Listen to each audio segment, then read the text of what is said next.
What does your body feel like in zero gravity? What inspires you to become an astronaut? What exercise do you do, and do you sweat in space? Would a yo-yo work in microgravity? So it works.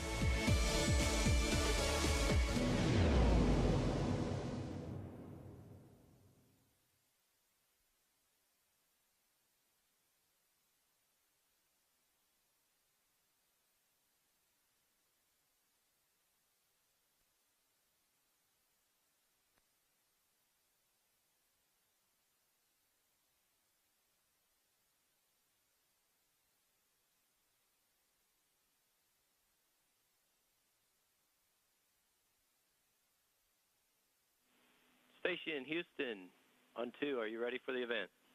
2, are you ready for the event? We are ready for the event. Goddard Space Flight Center, this is Mission Control Houston. Please call the station for a voice check. Please call the station for a voice check. This is Goddard Space Flight Center. This is Mission Control. Please call. Station, this is Goddard Space Flight Center. Summer education camps. How do you hear me? We have you loud and clear, and welcome aboard the International Space Station to Goddard Space Flight Center. Good to hear you, Trina. Good to hear you, Trina. Hi, Ricky. Good to hear you, too. Thank you. It's great to be here with you. It's great to be here with you, too.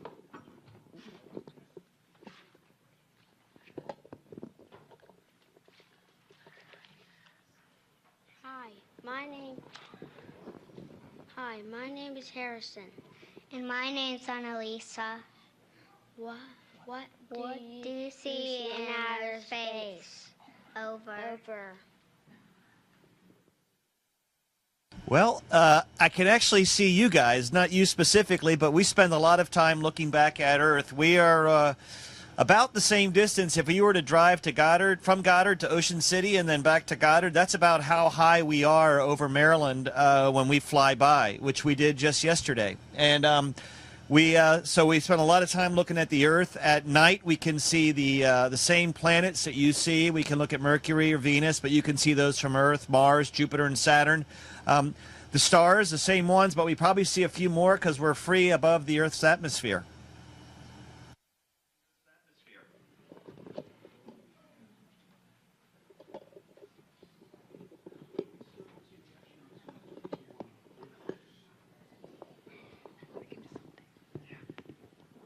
Hi, Ricky. My name is Tashiana. Thanks for answering our questions. I'm wondering, what can we learn from space missions and exploring other planets that might help us in adapting to a changing climate here on Earth? Tatiana, fantastic question, particularly at Goddard Space Flight Center, which invests so much energy in studying our home planet. Studying other planets helps us understand the mechanics of things that happen here on Earth. And right beside us in our solar system, we have a planet, Venus, which suffered from runaway greenhouse gas and climate change. And Mars, which probably had a thick atmosphere at one point and now really has a very thin one.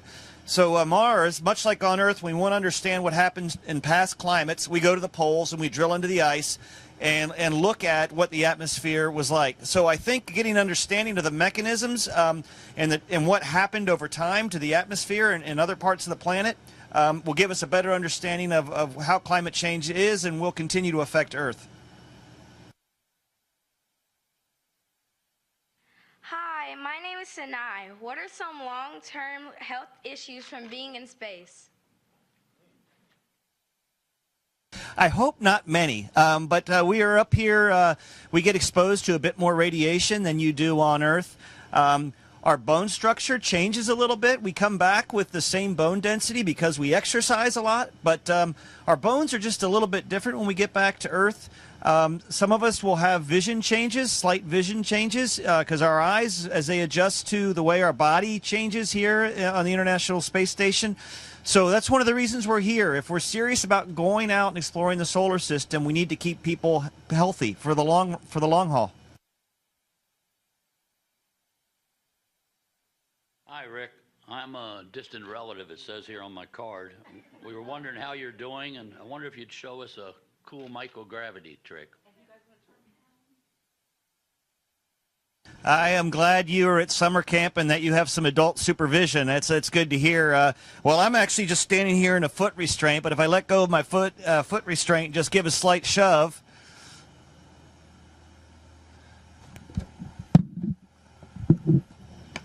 I can float away from you quite easily and then hang upside down and talk to you a bit like a bat.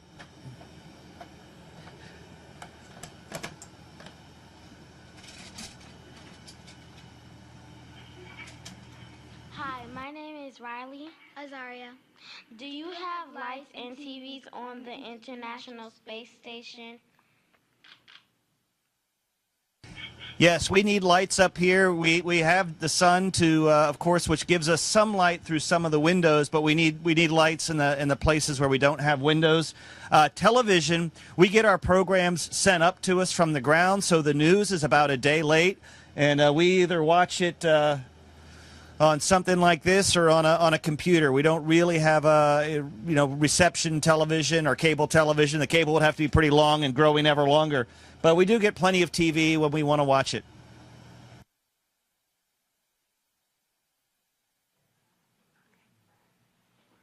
Hi, this is Lydia, and she wants to know if you have flowers on the International Space Station. Hey, Lydia, I wish we had more. We've been growing plants up here since 2016, but that is definitely one of the things you miss, the smell of earth, plants and trees, and the taste of fresh fruits and vegetables. But right now, we actually, just back behind where this camera is, there's an experiment I've been working on where we've been growing these small plants to get an idea of how they change up here in microgravity. And they're starting to get some really, really small flowers. And then back on the in the Columbus segment, which is the Columbus module, which is built by our European friends, I was working on an experiment this morning where we're growing algae. When we head out into the solar system, we're going to need to be able to grow our own food and have plants there to provide us oxygen and energy. Hi, my name is Warren, and I wanted to know, how does it feel when you launch? It is probably the most exciting ride you could ever have in your life. Think of the coolest roller coaster you've been on, and that the ride lasts 8.5 minutes. And when it's over, you're looking down on this magnificent planet. So it's all those sensations, all wrapped into an 8.5 minute long thrill ride.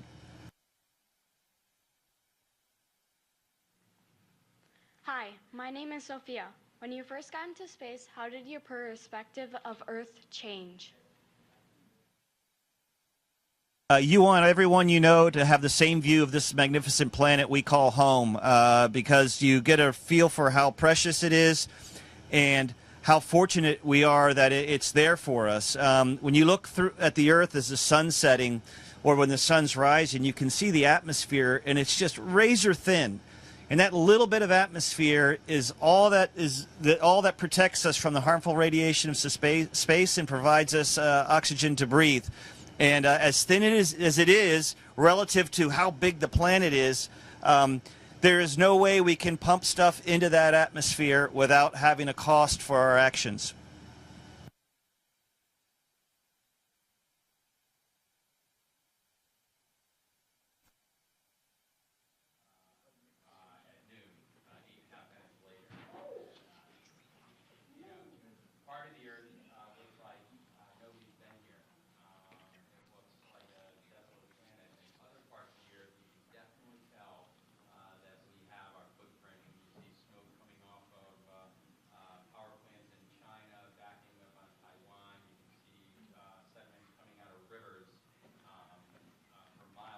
Goddard, are you still there?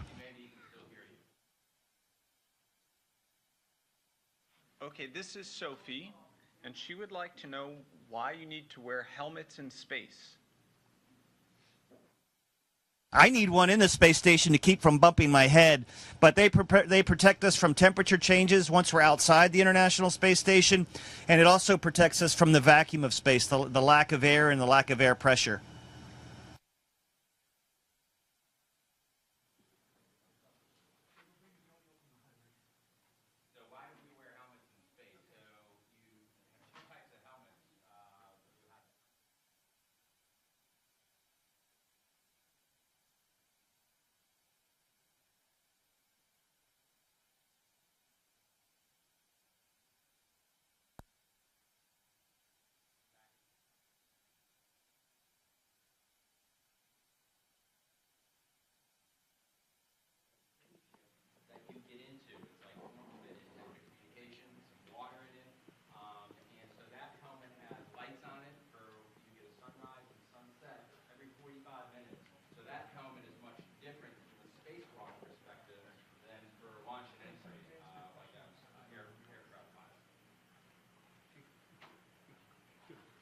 Hi, my name is Christopher. Does the International Space Station have a universal docking infrastructure, or can only Russian-made spacecraft dock there? Yeah, I flew up on a Russian-made spacecraft, and we docked to one of their docking ports. But we have an IDA, a docking adapter, on our modules for the upcoming commercial crew vehicles, which are going to launch out of the United States. So when the American rockets are ready to go from our commercial partners, and those capsules arrive, they will dock here to the U.S. segment of the International Space Station. My name is Jaden. My question is, can you use a cell phone in space? You can use it for taking pictures, maybe listening to some of the music you have stored on there, but we do not get a signal. And I tell you, I miss a lot of things about Earth, but my cell phone is not one of them. Hi, my name is Vincent, and I was wondering, how do you feel physically and emotionally at launch? Yeah, you're ready. We were training for a year or so, getting ready for that day. You have a lot ahead of you that you got to come up here and do. It's exciting. It's a little scary, but it's you're ready to go and ready to get on with the mission. It's a very, very exciting day, and it's amazing the way just the emotion and the senses that kind of get frozen in time, and you just can recall those just about at any time. Just remember how exciting a day that is. Hi, my name is Maxwell, and what does the moon look like up close? I would like to know. That's a journey that someone your age is going to make. Probably not me, but we're not that much closer to the moon than you are. We're only about only a couple hundred miles closer, so it's a little clearer, but it's about the same size, and it really doesn't look much different up here than it would from a really clear sky back on Earth. Hi, my name is Ben. What does the world look like from space? It looks like a very peaceful, beautiful place in the black of space, and you don't see any international boundaries. You don't see the kind of the turmoil that can happen. It just looks like a really peaceful oasis out in the solar system. It's a magnificent place. My name is Ava. How is life on the International Space Station different from life on Earth? I'm looking at one of my crewmates, and he's one of the big reasons it's different. We're only up here with 6 people, and we get to spend a lot of time together. So that part is fun, but it's also different. And down on Earth, you get to interact with a lot of different people, separated from your family and friends.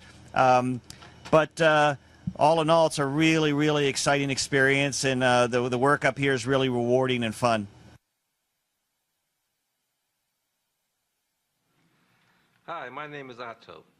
After you have been in space for a while, how does your body feel when you come back to Earth? Well, I only have one data point for that, and I felt really heavy and really dizzy the last time I landed, and I was only up in space for a couple weeks. So I'm kind of anticipating maybe the same thing this time, but I've been up here a lot longer.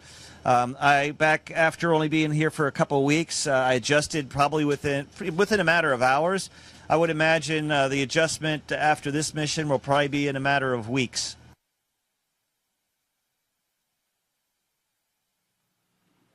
Hello, my name's Cliff Whitford from John Hanson Middle School. Rick is Ron Black from John Hanson Middle School. And I'm Matt Binder, a representative of NEAT. What is the coolest thing about the Educator Year in space? It's really good to hear Ron Black's voice and have someone there from John Hanson Middle School and a fellow NEAT teacher. For me, overall, to shine a light on one of the most important jobs there is, and that is being a classroom teacher. To just say thank you to all the amazing people in our nation's classrooms and the classrooms around the world who sacrifice so much with our most precious resource, our children. Hi, my name is Rebecca. What is your educational career path to becoming an astronaut? You have to have a degree in science, technology, engineering, or mathematics, something in a STEM field. And then NASA really wants people who have done things, who have been out and done operations. That's what we do. We do things. We don't have a lot of meetings up here. We're up here going from activity to activity to activity. So a degree in science and technology, engineering, mathematics, in one of those fields, and some experience doing science either in a lab or in the field, and having a really broad experience with working with a lot of different people as well.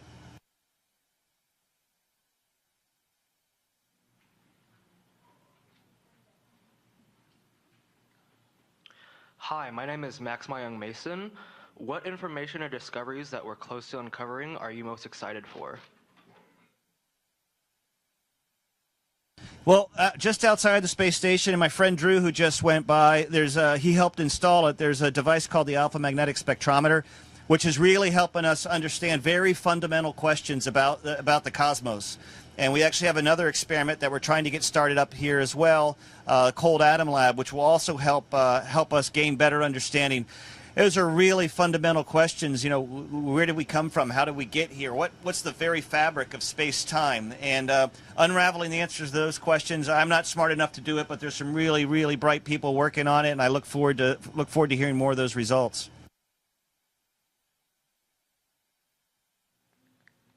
Hi, my name is Morgan. How do you shower in space? Yeah, my next encounter with running water will be when I land on Earth on October 4th. But we do have access to water. We shower with this. Inside this bag is a towel and some soap. And we actually hook this up to a water dispenser, fill it with warm water, and then we use a wet towel to wipe off with. We also use rinseless shampoo, and then dry off and move on to getting dressed and ready for the day.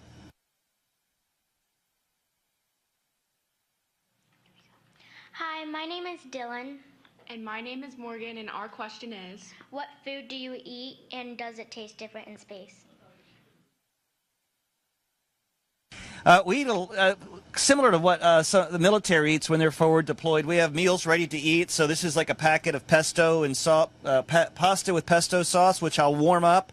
And in this packet here, which looks like a little brick, is actually beef stroganoff, which we'll add water to and warm it up.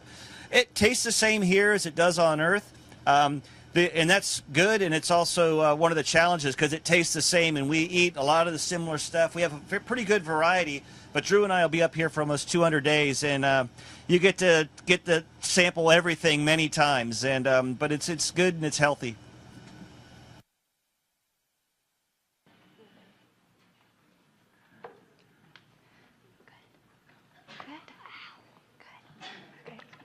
This is Jesse, and he's wondering if you can see Mars from the International Space Station, and if so, what does it look like? Yes, you can see Mars. I've seen it from here. I actually saw Saturn the other night. It was really beautiful, a sunrise over the Nile River, and it looks very similar to the way it does on Earth. The distance, Mars is so far away from Earth and so far away from the space station. It is a small red dot, just like it is looking from your backyard. And Saturn from here is very similar too. I was actually using a pair of binoculars to just barely make out the rings. So very similar to the view you have back home.